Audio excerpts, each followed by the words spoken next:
پھر بخاری میں حدیث ہے، ایک صحابی کہتے ہیں میں نے ارادہ کیا کہ میں عائشہ کا ساتھ دوں علی کے خلاف، لیکن مجھے وہ ایک حدیث یاد آ گئی، میں نے حضور سے خود سنا تھا، وہ قوم کبھی فلاح نہیں پا سکتی جو اپنی حکمرانی کسی عورت کے سپرد کر دے، تو میں عائشہ کی حمایت سے رک گیا۔ اندازہ کرو، اور وہ حدیث کافراں والی حدیث اما عائشہ ہوتے لائی، لو جی اج بریلوی اور پھکی لے جاؤ، تسی کہندے ہو نا کافراں والی آیتاں نہیں لگ سکتیاں۔ کسرا کے لوگوں نے آتش پرست ایک عورت کو اپنا حکمران بنایا، اور حضور نے فرمایا اس پہ ورڈکٹ دی کہ یہ قوم ہدایت نہیں پا سکتی، کامیاب نہیں ہو سکتی جنہوں نے عورت کے سپرد حکمرانی کر دی، اور اسی عورت کو پھر قادسیہ کے اندر شکست دی تھی نا، رستم پلوان اس کی طرف سے آیا تھا آرمی چیف بن کے، حضرت عمر کے دور میں سعد بن ابی وقاص نے، اس وقت وہ عورت حکمران تھی، بس آخری وقت میں وہ لے آئے تھے ایک بچے کو اٹھا کے۔ تو آپ دیکھیں یہ حدیث کافروں کے بارے میں تھی، یہ ابھی اللہ نے میرے دماغ میں ڈالا ہے، آج سے پہلے کبھی میرے دماغ میں نہیں آیا۔ کافروں والی حدیث اما عائشہ کے اوپر لگا دی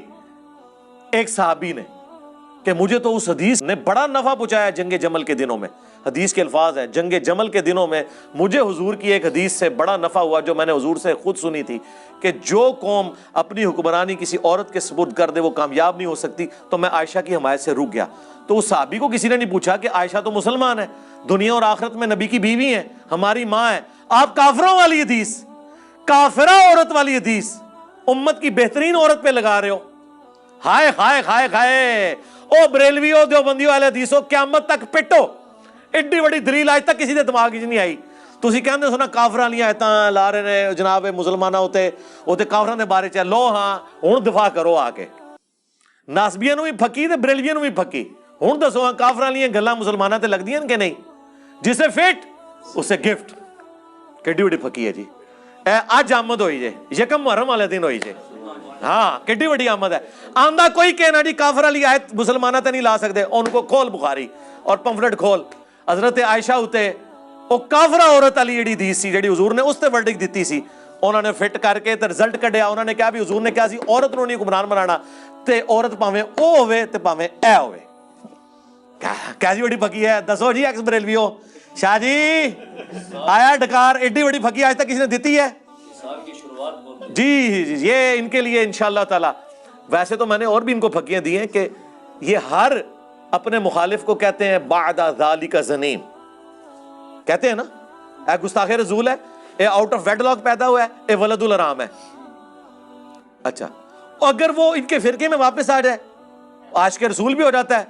ہاں حلالی بھی ہو جاتا ہے۔ پہلے ہم یہ پوچھتے ہیں حلالی کو حرامی کرنے کا مدنی طریقہ یہ آپ کو کس نے بتایا ہے، اور حرامی کو حلالی کرنے کا مدنی طریقہ؟ اچھا دوسری بات یہ مجھے بتائیں، ولید ابن مغیرہ تو کافر تھا، خالد ابن ولید کا باپ، یہ تو اس کے بارے میں ہوا تھا نازل، آپ کافروں والی آیتیں مسلمان گستاخوں کے اوپر کیوں لگاتے ہیں؟ تو یہ کیا کہیں گے کہ چونکہ گستاخی میں دونوں کامن ہیں ہم فٹ کریں گے، تو جناب شرک میں چاہے بتوں کے بارے میں ہو چاہے مرے ہوئے بابوں کے بارے میں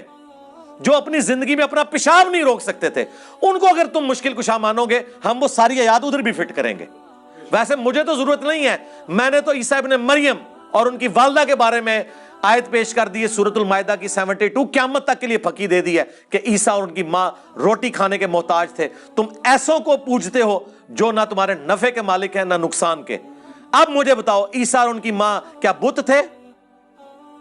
کون سا بابا ہے جس کا مرتبہ سیدہ مریم سے بڑھ کر ہو؟ کون سا تمہارا بابا ہے جس کا مرتبہ عیسیٰ ابن مریم سے بڑھ کے اولو العزم پیغمبر؟ اللہ نے فرمایا ان دونوں کو کرسچنز ان کی عبادت کر رہے ہو جو کہ نہ تمہارے نفع کے مالک نہ نقصان کے۔ اچھا یہ بھاگتے تھے، وہ کہتے تھے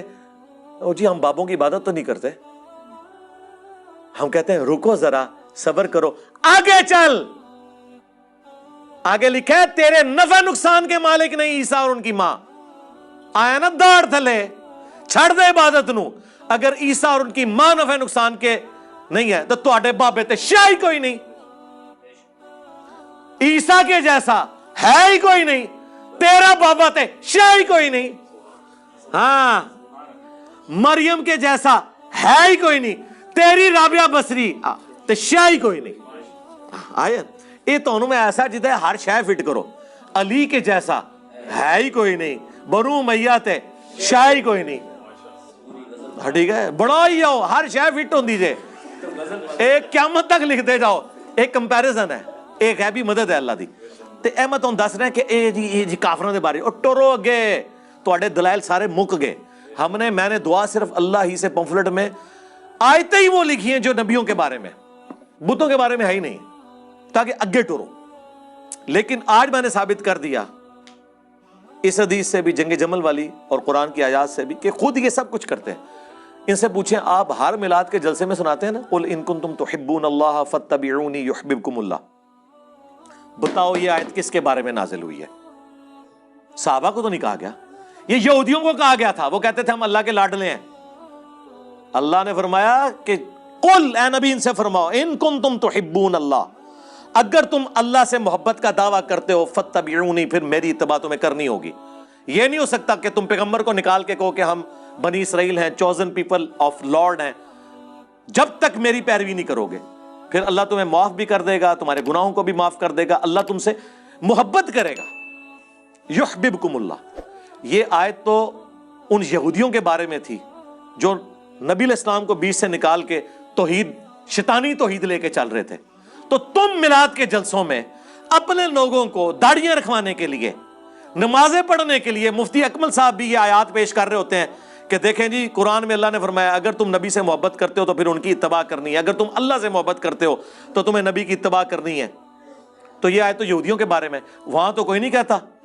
کہ جی یہودیاں لی آیت تسی لا رہے ہو، بریلویاں ہوتے ہیں، وہ کہتے ہیں نہیں یار، اللہ سے محبت